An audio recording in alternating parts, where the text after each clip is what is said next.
हा short short कांद्याचा जो विषय आहे जरा जरा वेळ लागला तरी लागू दे सभापती महोदय. दर दोन वर्षातून हा गोंधळ होतो साहेब. सभापती महोदय, सोलापूर जिल्ह्यामध्ये सोलापूर मार्केट कमिटीला 700 ते 800 मार्केट कमिटीच आहे, त्याच्यामुळे स्पेसिफिक प्रश्न त्याच्यामुळेच माहिती देतो सभापती महोदय.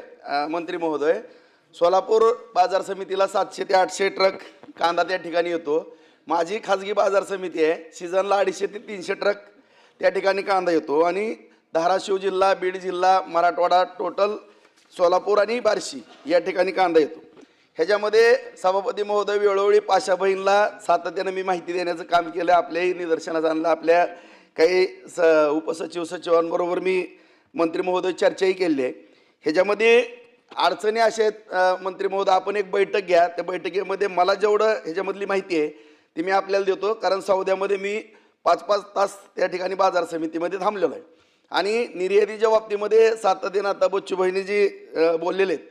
वास्तव आहे की आपण जी निर्यातीला सातत्यानं अचानक बंदी आणतो, त्याच्यामुळं इतर देश आपल्यावरती जे अवलंबून होते त्यांनी पर्याय शोधलेले आहेत. पाकिस्तानमधून किंवा इतर ठिकाणी कांदा निर्माण करण्याचे किंवा कांदा सभापती डेव्हलप करू नका, अर्धा तास डेव्हलप झाला. फक्त मला 2-3 मिनिटं द्या, मी सगळं सविस्तर सांगतो. नंतर स्पेशल चर्चा ना कांद्यावर, आता नाही. तर या ठिकाणी मुद्दे 2-3 माझे प्रश्न आहेत सभापती महोदय.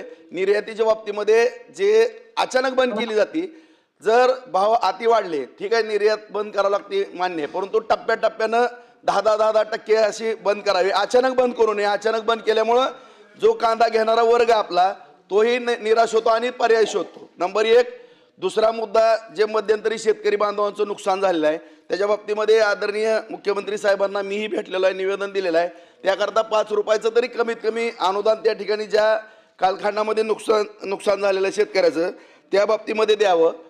तिसरा मुद्दा आहे की कांदा चाळीच्या बाबतीमध्ये सभापती महोदय, कांदा चाळी येतात तुमच्याही नगर भागामध्ये, तिकडं कांदा आहे नगरला, आमच्या याच्यामध्ये, परंतु टेम्परेचरनं कांदा जो आपला रब्बीचा कांदा येतो तो एप्रिल-मे मध्ये टिकतच नाही. काय जर 42 पर्यंत टेम्परेचर सांगतो.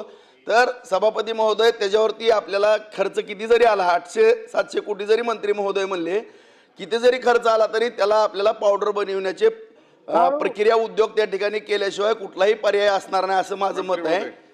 तर त्याकरता आपण केंद्र सरकारची मदत घेऊन प्रक्रिया उद्योग त्या ठिकाणी करावं. आणि कांदा चाळीच्या बाबतीमध्ये जे आपण छोटंसं अनुदान आहे त्याच्यामध्ये अनुदानामध्ये वाढ करावी अशी माझी विनंती.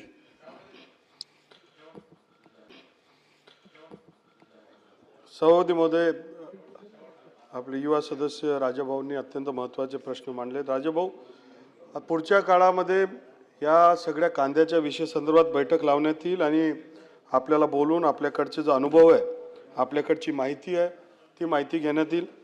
आपल्याकडे बरंच म्हणजे स्वतः तुम्ही प्रॅक्टिकली पाहिल्यामुळे त्याची माहिती आपल्याकडनं घेण्यात येईल. एक्सपोर्टच्या संदर्भात आपण अचानकपणे धोरण घेत नाही, पण आपल्याला माहिती आहे की महत्त्वाचं आपल्या देशातले लोक आहेत. जर देशामधल्या लोकांना 70 आणि 80 रुपये किलोमध्ये कांदा मिळेल अशी कधीतरी 10-20 वर्षामध्ये परिस्थिती होती, त्यावेळेस असे निर्णय घ्यावे लागतात. आणि म्हणून अचानकपणे कुठलाही एक्सपोर्टचं धोरण घेणार नाही. एक्सपोर्टला प्रोत्साहित करण्याचं रोडटेप आपण त्याला 4% वाढवण्यासंदर्भात मुख्यमंत्री मोदयांनी मांडलेलं आहे. जी.व्ही. रामजी या योजनेच्या माध्यमातून कांदा चाळ हे आपण अनुदान देत असतो आणि त्याच्यामध्ये वाढ करण्यासंदर्भात सुद्धा सन्मान्य मंत्री महोदयांची आपण चर्चा करू. प्रक्रिया संदर्भात मी बोललोय, पुढच्या काळामध्ये लाखो टन ही प्रक्रियावर आपण काम करणार. प्रश्न क्रमांक 2, 9626